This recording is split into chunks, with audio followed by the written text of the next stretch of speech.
आज मैं आपको कोई फिल्म की कहानी नहीं सुनाने जा रहा हूँ, बल्कि आपकी ही जिंदगी जैसी एक कहानी सुनाने वाला हूँ। ये कहानी उस इंसान की है जो न अमीर था, न टैलेंटेड था, न ही किसी की उम्मीदों पर खरा उतरता था। एक सामान्य इंसान था, नाम था उसका रवि।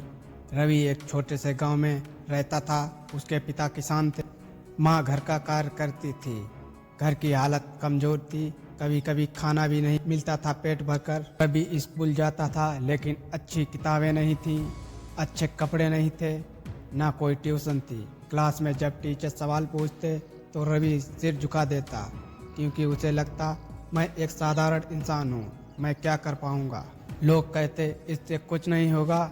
यही बात उसे अंदर से कमजोर बनाती थी। रवि ने भी मान लिया था कि अब मैं कुछ नहीं कर सकता।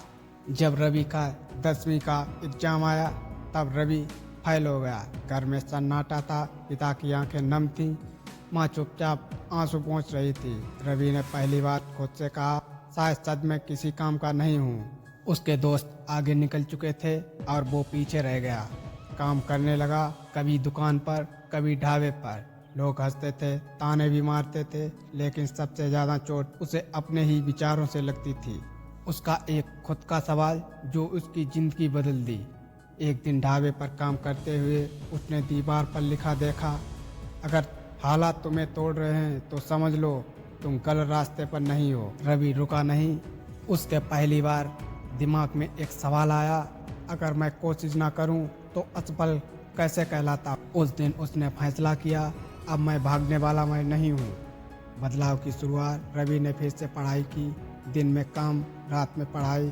बस एक मोबाइल था, कुछ फ्री वीडियो और एक मजबूत इरादा।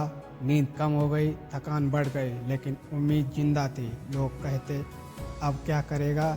रवि मुस्कुराया और कहता है खुद को साबित। धीरे धीरे उसने सोच बदली, आदतें बदली और जिंदगी की दिशा बदलने लगी। 2 साल बाद रवि ने 12वीं की परीक्षा दी, वो भी अच्छे नंबर पास हुआ। घर में खुशी थी, पिता ने पहली बार कंधे पर हाथ रखा था।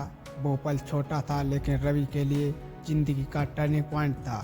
उसके बाद रवि ने रात दिन मेहनत कर अपने को बेहतर बनाया। आज रवि अच्छी खासी नौकरी करने लगा और घर परिवार को संभालने लगा। दोस्तों, अगर आज आप भी खुद को असाधारण समझते हैं तो याद रखिए, हर असाधारण इंसान कभी ना कभी साधारण ही था।